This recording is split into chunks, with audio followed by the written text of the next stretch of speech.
Quantas vezes você se sentiu um fracassado, como se suas fraquezas, erros e limitações fossem provas de que Deus não poderia usar alguém como você? E se eu te disser que tudo o que você considera inútil em si mesmo é exatamente o que Deus quer usar para escrever uma história incrível na sua vida? Existe um segredo nas Escrituras que poucos entendem. Deus não procura os fortes.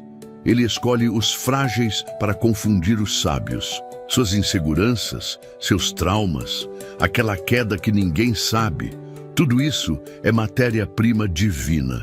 Nos próximos minutos você vai descobrir por que Deus só usa gente quebrada e como isso te inclui. 3 histórias bíblicas de pessoas que eram casos perdidos e viraram heróis da fé. O plano oculto por trás das suas maiores fraquezas. Isso vai te surpreender. Antes de começar, faça 2 coisas comigo agora. Primeiro, comenta "Deus me usa assim mesmo". Isso não é só um comentário, é um ato profético da sua fé. E também, deixa o seu joinha. Cada like faz esse vídeo alcançar alguém. E como você, precisa dessa mensagem. Na Bíblia, Paulo disse algo chocante: quando sou fraco, então é que sou forte. Você vai entender porque sua maior vergonha pode se tornar sua maior credibilidade. Prepare-se. O que vem agora pode mudar tudo. 1. O apóstolo Paulo. De perseguidor à coluna da igreja. Antes de encontrar Cristo, Saulo de Tarso era o terror dos cristãos. Homem culto, fariseu zeloso, ele respirava ameaças contra os discípulos de Jesus. Suas mãos estavam manchadas de sangue. Ele consentiu na morte de Estevão e arrastava homens e mulheres para a prisão. Um caso perdido. Aos olhos humanos, sim, mas Deus via além. No caminho de Damasco, a luz do céu não apenas derrubou Saulo do cavalo, derrubou sua autossuficiência. A voz que perguntou: "Saulo, Saulo, por que me persegues?", revelou uma verdade chocante. Ao ferir os cristãos, ele estava ferindo o próprio Cristo. Aquele encontro transformou o maior inimigo da igreja no seu maior missionário. Mas aqui está o detalhe mais impressionante. Deus não limpou Paulo antes de usá-lo. Ele o chamou no meio da sua violência. Não esperou que Saulo se tornasse santo. O fez santo através do chamado. A graça não é um prêmio para os purificados, mas o poder que purifica os quebrados. Paulo mesmo confessou: Cristo Jesus veio ao mundo para salvar os pecadores, dos quais eu sou o principal. 1 Timóteo, capítulo 1, versículo 15.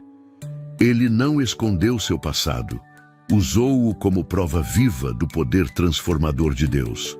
Suas cartas, que formam boa parte do Novo Testamento, foram escritas por mãos que já apedrejaram santos. E sua espinha na carne, aquele sofrimento não removido, 2 Coríntios capítulo 12, versículo 7, tornou-se o lugar onde aprendeu: quando sou fraco, então é que sou forte.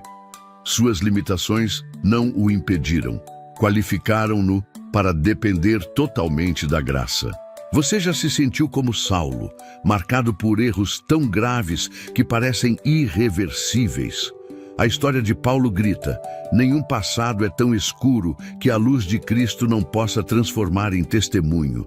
Suas mãos, por mais que tenham feito mal, podem se tornar instrumentos do maior bem. Deus não procura currículos impressionantes, procura corações dispostos a serem transformados. Como Paulo descobriu, às vezes é preciso ser derrubado para ser levantado. Precisamos perder nossa força para encontrar a dele. Se hoje você carrega o peso de escolhas erradas, lembre-se, o autor de metade do Novo Testamento foi cúmplice de assassinatos. Se Deus pôde usar Paulo, pode refazer sua história também. Sua fraqueza não é o fim, é o começo de um milagre em andamento. A pergunta não é: você é bom o suficiente, mas você está disposto a deixar que Cristo mostre sua força na sua fraqueza? Como Paulo provou, Deus não chama os capacitados, capacita os chamados. Sua história ainda não acabou de ser escrita. 2. Pedro, o negador que virou rocha da igreja. Pedro era um homem de extremos, o mesmo discípulo que andou sobre as águas foi o que afundou por duvidar. O que confessou, tu és o Cristo, também ouviu, para trás de mim, Satanás. E no momento mais crucial, quando Jesus mais precisava dele, Pedro negou conhecer o Mestre 3 vezes, jurando e praguejando para convencer os espectadores. Mas o que aconteceu entre essas lágrimas amargas de negação e o Pentecostes, quando esse mesmo Pedro pregou com tal ousadia que 3.000 pessoas se converteram? O segredo está em um simples olhar. Quando o galo cantou pela segunda vez, o Senhor voltou-se e olhou para Pedro. Lucas, capítulo 22, versículo 61. Não era um olhar de acusação, mas de graça antecipada. Na praia, após a ressurreição, Jesus não exigiu que Pedro explicasse suas falhas. Fez apenas uma pergunta, repetida 3 vezes. Pedro, tu me amas? Cada sim do discípulo arrependido apagou um não conheço esse homem. A restauração de Pedro nos mostra que Deus não pergunta, você errou? Mas você está disposto a amar de novo? O Pedro que antes agia por impulso tornou-se a rocha sobre a qual Cristo edificou sua igreja. Suas negações não foram apagadas, foram transformadas em credibilidade. Quando na primeira pregação apostólica ele declarou, este Jesus que vocês crucificaram, Atos capítulo 2, versículo 36, estava implicitamente dizendo, eu sou aquele que o negou, e agora o proclamo. Você tem negações em seu passado que parecem te desqualificar. Pedro prova que cair não é o problema é recusar a mão que levanta. Deus não procura pessoas sem histórico, mas corações que permitem que Ele reescreva suas histórias. O apóstolo que fraquejou no momento decisivo foi o mesmo que mais tarde enfrentou prisões e açoites por Cristo. Suas cicatrizes, antes marcas de vergonha, tornaram-se selos de autenticidade. Como Pedro descobriu, às vezes precisamos conhecer o fundo do poço para apreciar a altura da graça. Se hoje você se sente marcado por falhas graves, lembre-se, o líder da igreja primária foi um desertor. Suas quedas não definem seu destino, sua disposição para ser restaurado, sim. Como Pedro aprendeu, o amor de Cristo não se baseia em nosso desempenho, mas em sua fidelidade. A pergunta que ecoa através dos séculos ainda é a mesma. Você me ama? Sua resposta, mesmo trêmula como a de Pedro, pode ser o início de uma nova história. Porque na economia de Deus, os maiores fracassos muitas vezes preparam os maiores ministérios. 3. Raabe. A prostituta que entrou na linhagem de Cristo. Nas ruas empoeiradas de Jericó, uma mulher vivia à margem da sociedade. Raabe, uma prostituta cananeia, representava tudo o que o povo de Deus deveria evitar. Estrangeira, pecadora, moralmente comprometida.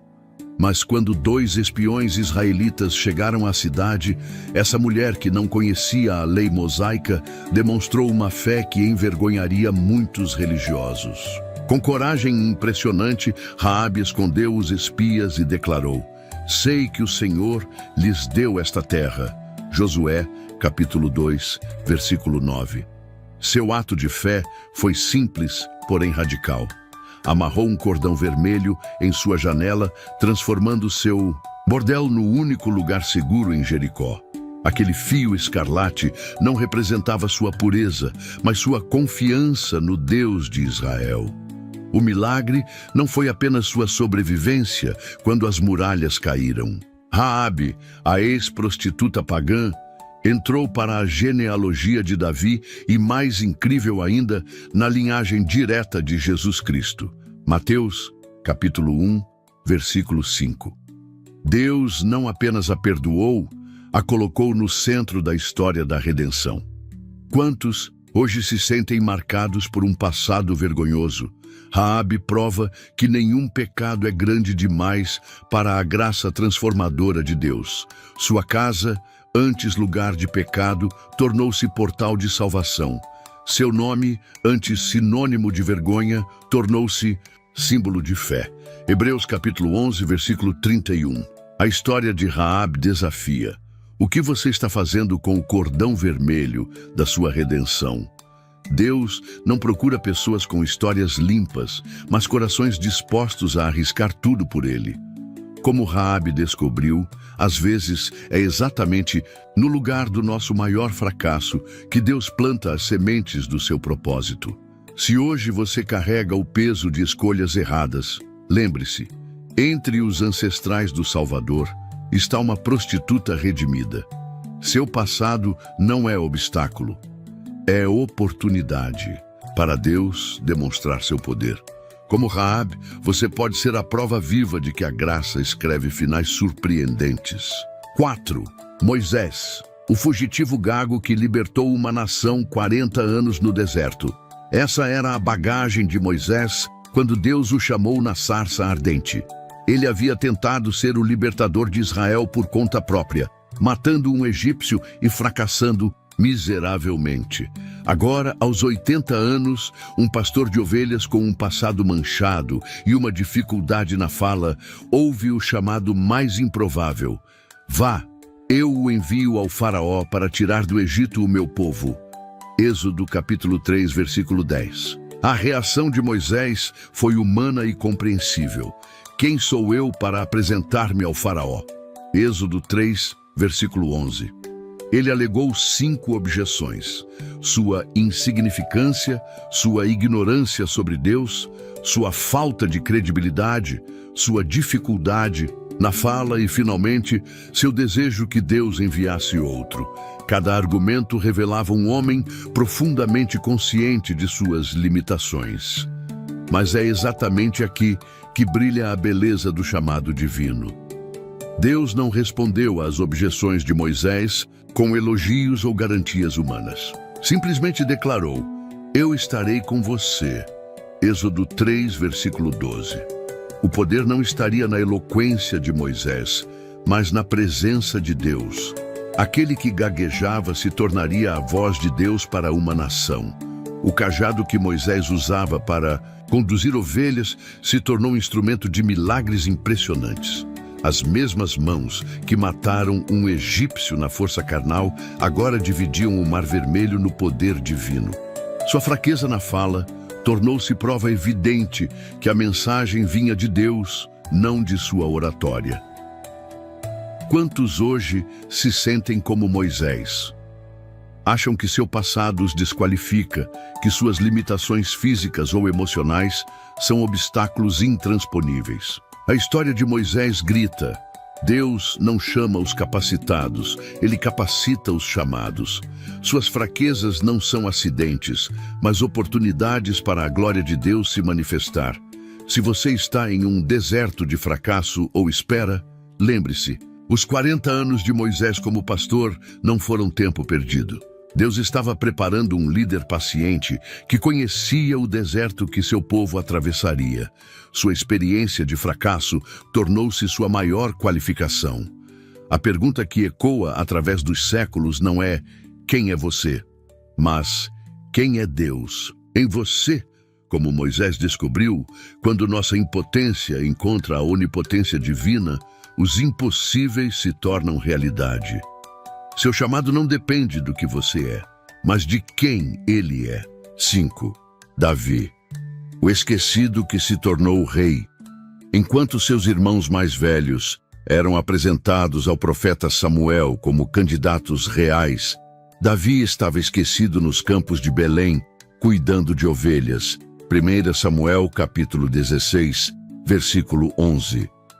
O caçula da família, considerado tão insignificante que seu próprio pai Jesse o omitiu da seleção. Mas Deus viu além das aparências. O Senhor não vê como o homem vê a aparência, mas o Senhor vê o coração. 1 Samuel 16, versículo 7. O menino pastor cuja única habilidade era tocar harpa e atirar pedras com funda, foi ungido para se tornar o maior rei de Israel. Mas sua jornada não foi direta do campo ao trono. Antes da coroa, veio a caverna. Antes do palácio, a perseguição. Davi passou anos fugindo de Saul, escondendo-se em desertos, fingindo-se de louco entre inimigos. Tudo isso enquanto carregava a promessa de Deus em seu coração. O que fez Davi diferente não foi a ausência de falhas. Seu adultério com Batseba e o assassinato de Urias são bem conhecidos. Mas quando confrontado pelo profeta Natã, Davi demonstrou o que o tornava homem segundo o coração de Deus. Um espírito quebrantado e arrependido. Salmo 51. Sua capacidade de se levantar após quedas graves mostra que a graça não é sobre perfeição, mas sobre restauração. Davi transformou suas experiências de rejeição em louvores profundos. Quando se sentia abandonado, compunha: "O Senhor é meu pastor, nada me faltará." Salmo 23, verso 1. Quando lembrava dos dias cuidando de ovelhas, escrevia: "Ele me faz repousar em pastos verdejantes." Salmo 23, verso 2. Suas fraquezas se tornaram canais para expressar a grandeza de Deus. Quantos hoje se sentem esquecidos em seus campos de Belém? Davi prova que os lugares de obscuridade são escolas divinas. Cada leão e urso enfrentado em segredo preparou-o para Golias. Cada ano na caverna moldou seu caráter para o trono. Deus está usando seu tempo de espera para desenvolver em você o coração de um verdadeiro líder. Se você se sente desprezado ou subestimado, lembre-se: o menino que nem foi chamado para a reunião familiar se tornou ancestral do Messias. Sua aparente insignificância pode ser o terreno fértil onde Deus está cultivando um destino maior do que você imagina. Como Davi descobriu, às vezes é preciso ser esquecido pelos homens para ser encontrado por Deus. 6. Gideão, o medroso que derrotou um exército. A cena era patética. Gideão malhava trigo no lagar, escondido como um rato com medo dos midianitas. Juízes capítulo 6, versículo 11. Não um herói, mas um agricultor aterrorizado que questionava: "Se o Senhor está conosco, por que nos aconteceu tudo isto?" Juízes 6, versículo 13. Quando o anjo o chamou de homem valente, Gideão olhou para trás, certo que se referia a outro. Deus não escolheu um general experiente, mas um homem tão cheio de dúvidas que pediu 3 sinais consecutivos para confirmar seu chamado. Juízes 6, versículos 17 a 40. O libertador de Israel destruiu o altar de Baal à noite com medo da própria família. Juízes capítulo 6, versículo 27. Sua fraqueza era tão evidente que Deus precisou reduzir seu exército de 32.000 para 300 homens. Apenas então, Gideão obedeceu. O paradoxo divino brilha aqui. Quanto mais fraca a condição humana, mais evidente o poder divino. Os 300 soldados de Gideão não venceram com espadas, mas com cântaros, tochas e gritos. Juízes capítulo 7, versículo 20. A estratégia mais absurda tornou-se a mais eficaz, provando que a vitória vinha de Deus, não do homem. Quantos hoje se escondem em seus lagares, paralisados pelo medo? Gideão mostra que Deus não espera coragem perfeita, mas disponibilidade imperfeita. Suas dúvidas não o desqualificaram, foram o cenário onde Deus demonstrou sua paciência. O homem que pedia sinais tornou-se Jerubaal, aquele que contende com Baal. Se você se sente inadequado para a missão que Deus colocou em seu coração, lembre-se: o general mais improvável da Bíblia começou escondido, terminou vitorioso. Suas desvantagens não são acidentes, são oportunidades para Deus mostrar sua força. Como Gideão descobriu, às vezes é preciso ser reduzido a quase nada para experimentar o tudo de Deus. A lição permanece: Deus não chama os capacitados, capacita os chamados. Suas fraquezas não são obstáculos ao plano divino, mas os materiais brutos que ele usa para construir milagres. O medroso que duvidava tornou-se prova viva de que um homem mais Deus é maioria absoluta. 7.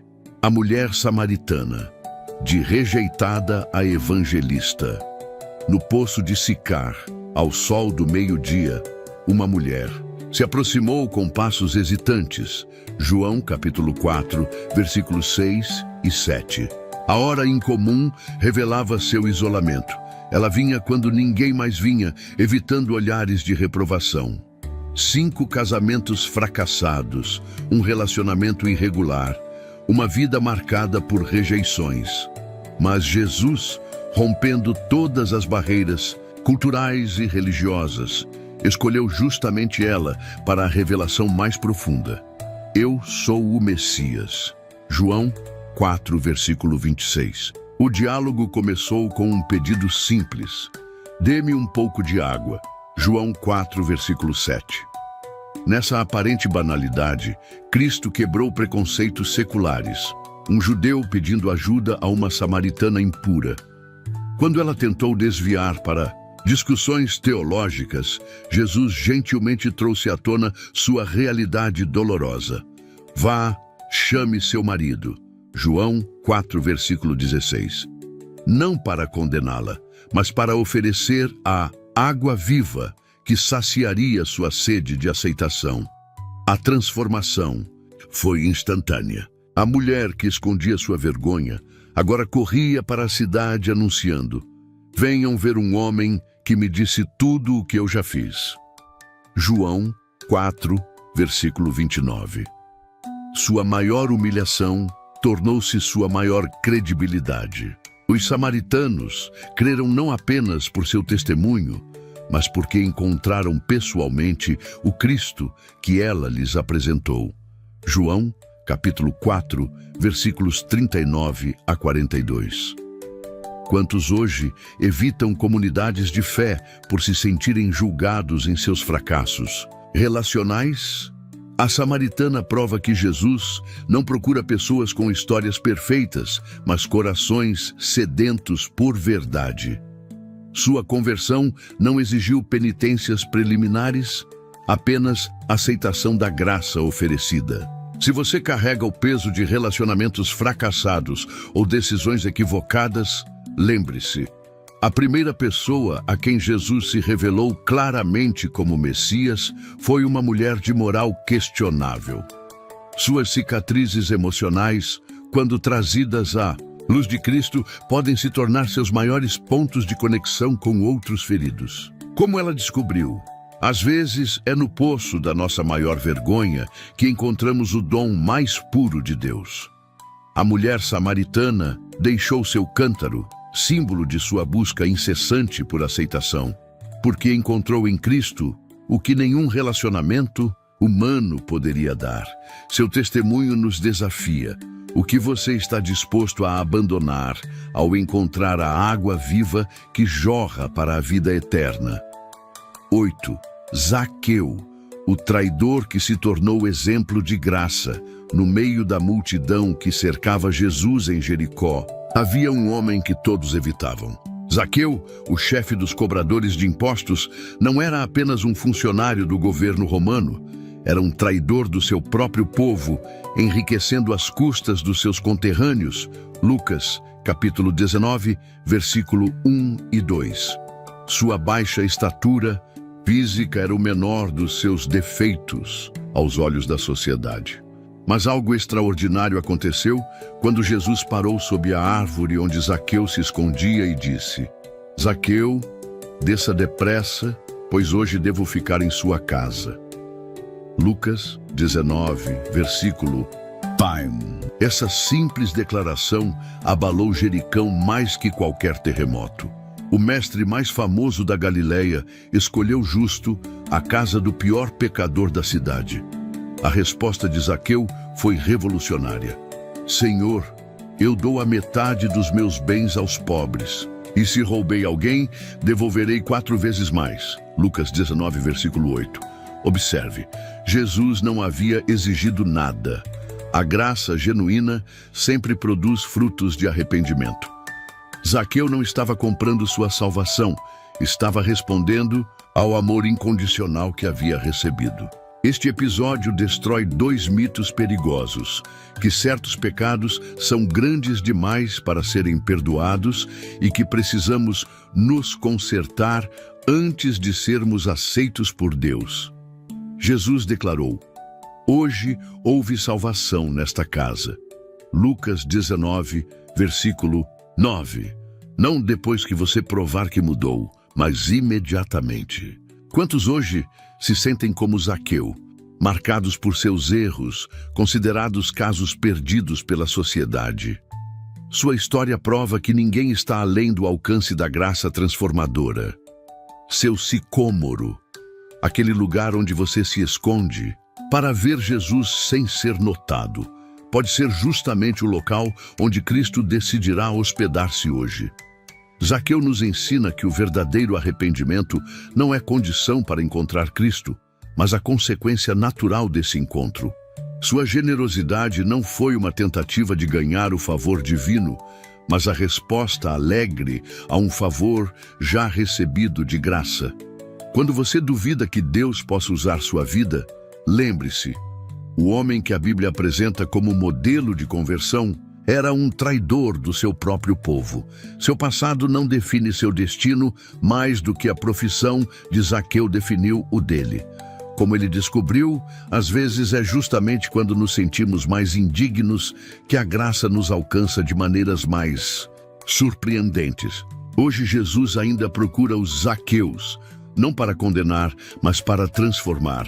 Seu coração, com todas suas imperfeições, pode ser a próxima casa que ele escolherá transformar em testemunho vivo.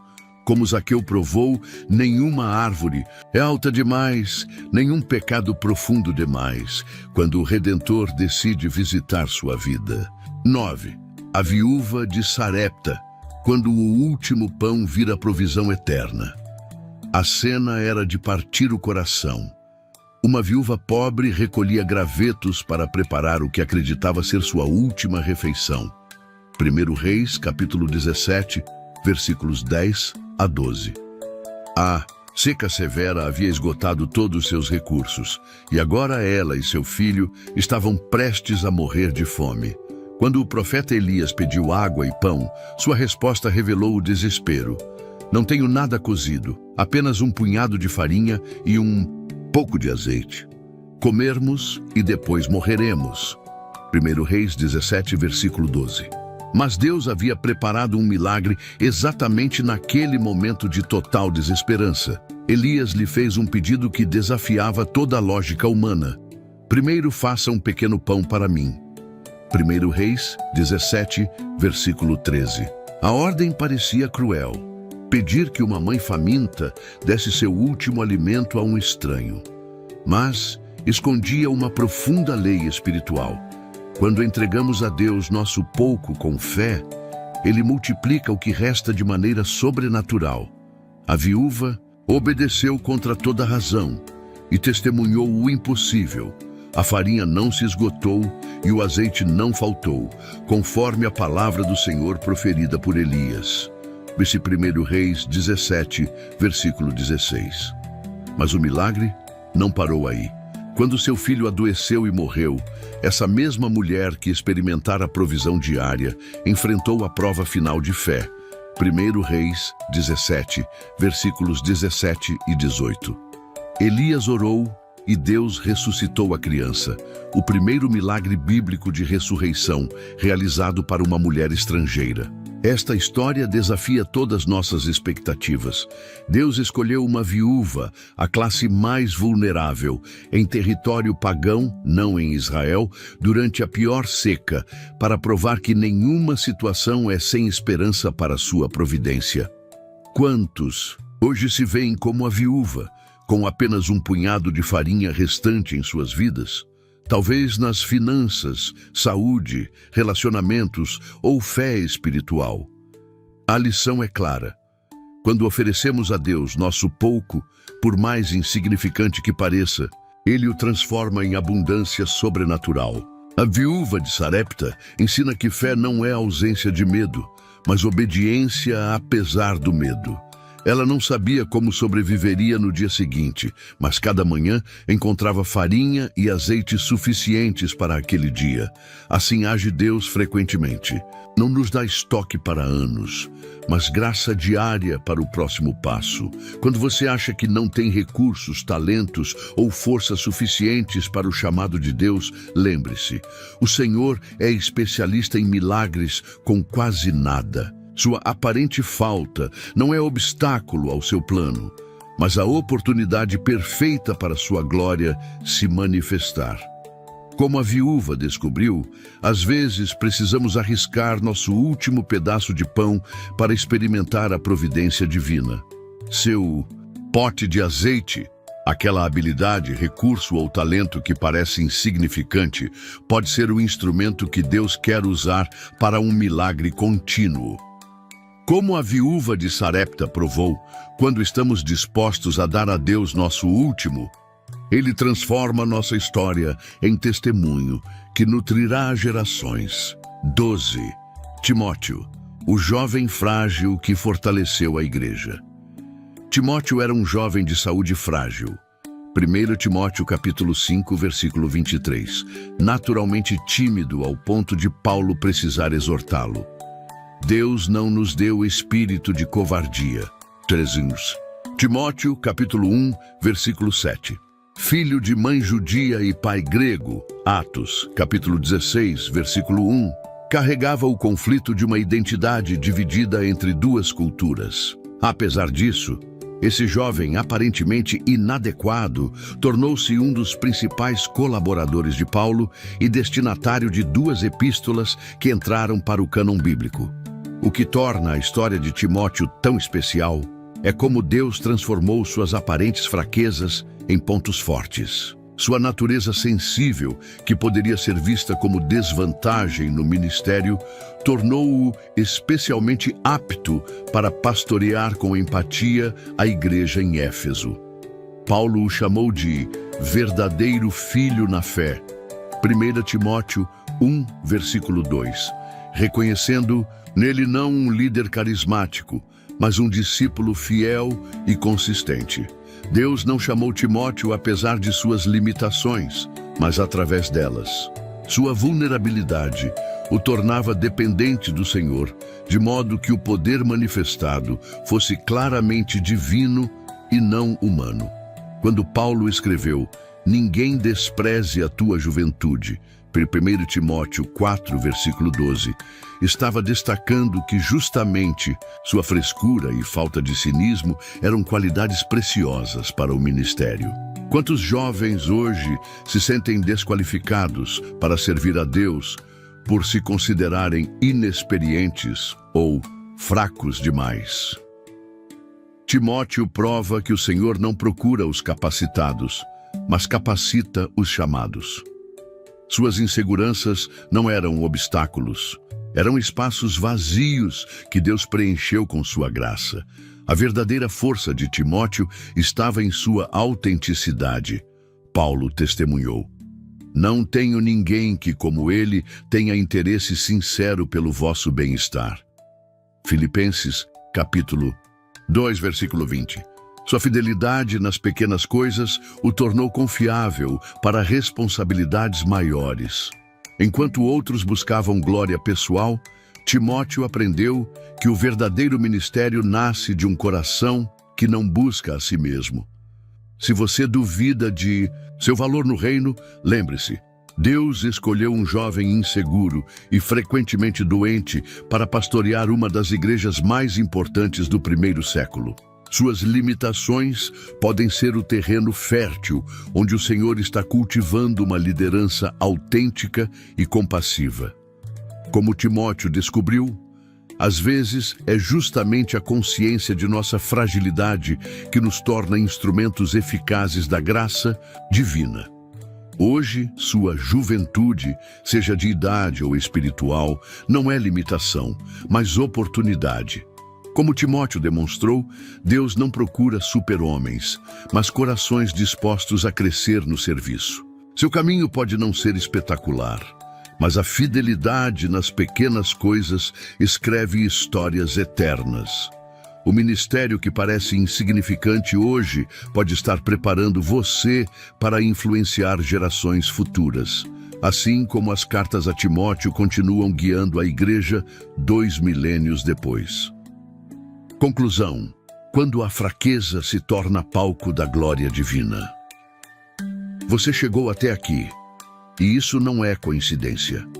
Enquanto refletia sobre Paulo, Pedro, Raabe, Moisés, Davi, Gideão, a samaritana, Zaqueu, a viúva de Sarepta e Timóteo, percebeu o fio que liga todas essas histórias? Deus nunca escolheu os capacitados, Ele escolheu os quebrantados e os transformou em testemunhas vivas do seu poder. Cada personagem que estudamos tinha uma desculpa perfeita para ser desqualificado. Paulo perseguiu a igreja. Pedro negou Cristo. Raabe era uma prostituta.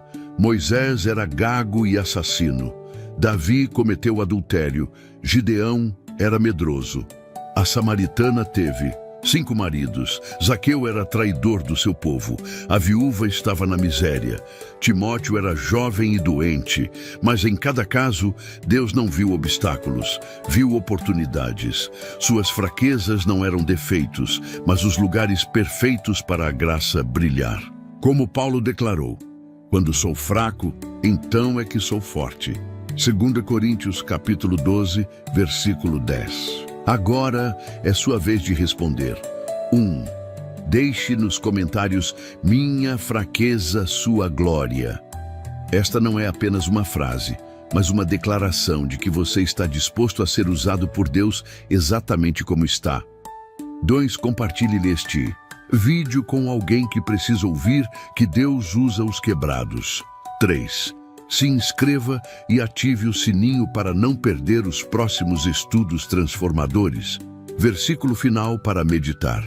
Mas Deus escolheu as coisas loucas do mundo para envergonhar os sábios, e escolheu as coisas fracas do mundo para envergonhar as fortes. 1 Coríntios, capítulo 1, versículo 27.